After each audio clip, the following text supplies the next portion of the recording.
I wanted to get back on history and specifically what I originally started out doing, which is the story of civilization, and our civilization in particular. One person I've read a lot of is a man and his wife named Will Durant, Will and Ariel Durant. And they wrote a series beginning in 1935 called The Story of Civilization, which they would come out with different volumes, and I believe the last one was through the Napoleon, the age of Napoleon, and they ended there. And I've read those over the years and have several of those in my own library. The first one was particularly large because it discusses the beginnings of civilization, and he looks at the Middle East, the Tigris-Euphrates area, which some goes back 4,000 or 5,000 years BC, Egypt, and a little bit into India, which all of those give things to us, and then the Cretans, and then he goes on from there. But one of the things he points out in the very, very beginning is the delicacy of civilization. It's always on edge. It can go away in no time. And I'm going to read a quote here. It says, barbarism is always around civilization, amid it and beneath it, ready to engulf it by arms or mass migration or unchecked fertility. Barbarism is like the jungle. It never admits its defeat. It waits patiently for centuries to recover the territory it has lost. So, and if you look at, when you look at history, you see that. I mean, like the Sumerians were always under attack from other people, barbarians who wanted what they had, or even wanted to become what they were. But then I think what followed, the Sumerians just sort of disappeared, and they were replaced, and no one's ever explained what happened to them. But the Sumerian language was continued for centuries and centuries by the Babylonians and the Assyrians and all the others who replaced them. And it was kind of like Latin became in Western Europe. It was a language that nobody really spoke anymore, but it was the basis for law and medicine. And still, if you go to law school or medical school or study science, Latin is kind of important in order to understand the terminology and so forth. So right now, Western civilization is under tremendous pressure from without and from within to kind of fall over. You have people actively destroying the history of Western civilization, and they're using slavery and so forth from the past and the colonial period to kind of further that aim. I don't know that they really have any idea of what's going to follow. This is the thing about being within a civilization, is you tend to think it's going to go on forever. Most of us who have these phones don't know how they work. Okay? Most of us who use these computers really don't know how they work. I, foremost among them. But being a mechanic with the ability to work one of these marvelous machines, which is a wonderful ability to have, does not make one a critical thinker. And that's where I think everything falls apart. If you equate everything with emotionalism, or I have to have what I have to have, and I am the only one who is important, and what my ancestors did make me an evil human being, or I can't do this or I can't do that. That negates civilization. Civilization has built a core belief belief in ideas and thoughts, and our civilization has a rule of law as the basis. Did we break that rule of law? Yeah, we have. Have we not always lived up to our ideals? No, we haven't. Have there always been people trying to do the right thing? Yes, there have.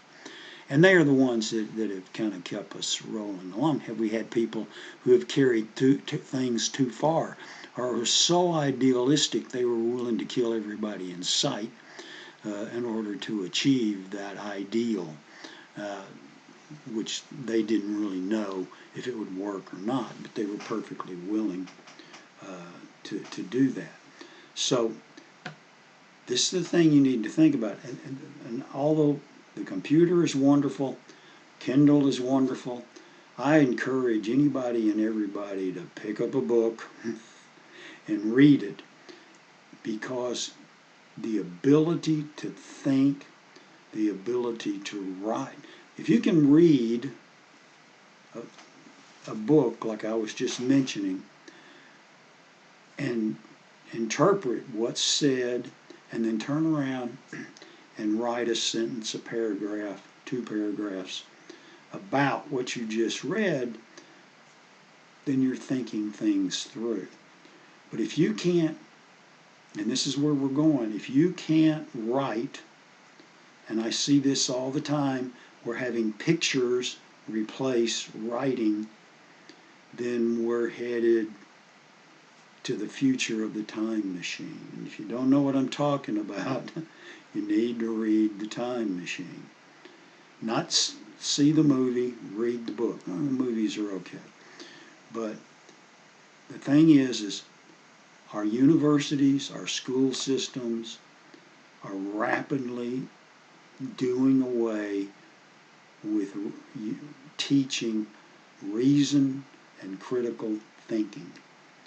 Where mathematics, the way it was taught, is being done away with. And if you can't do math properly, you can't build this machine. You can't construct the buildings that we sit in. The air conditioning people use is not going to work properly.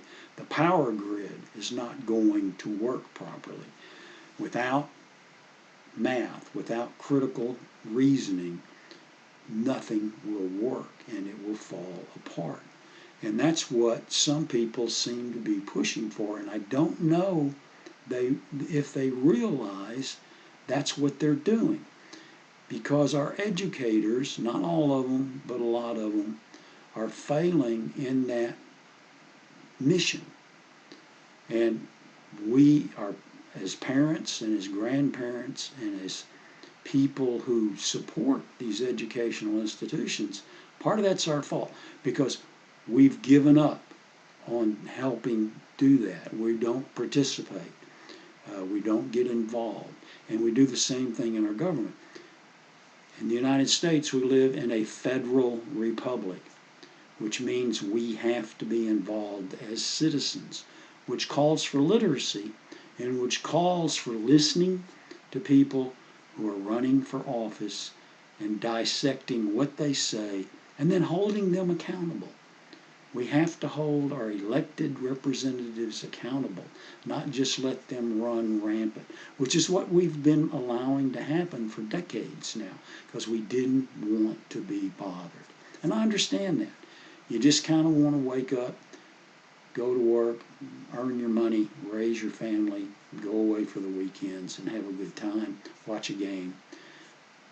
I understand all of that. All of that makes perfect sense. And we should be able to do those things. But at the same time, we can't forget there are people that are running everything, and they are responsible to us, and we have to hold them accountable. If they screw up, if we don't hold them accountable, if they don't suffer the consequences, then we aren't doing our job, and we're just allowing them to go on. And civilization cannot go on with incompetent people running them, because that goes nowhere fast. And sometimes fast is 100 years, but that's nothing in the history of a country or a civilization, or in the history of the planet. So civilization is delicate. Barbarians, if you open the gates and they come flowing in and they don't really want to participate and they just want the benefits of a civilization without being part of the civilization, and if they want to try to keep what they ran away from, then you're going to end up in a mess. And that's kind of where we've been going for a while now. So I want to leave you with that. Think about it. You need to get involved. I know nobody wants to, but we have to, or everything just goes to hell in a handbasket. Now, civilizations have been saved before. They've been on the downward spiral, and then some people showed up, got organized, and they held it back.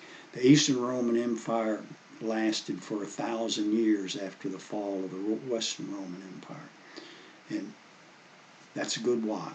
And they had massive ups and downs until they finally, it just all went under. But think about it. Talk to your kids, talk to your friends, talk to your neighbors, talk to your school boards, talk to your city council, talk to your elected representatives in Congress and your state legislatures. You have to be involved in your civilization, or ultimately there will be no civilization. You have a good long weekend.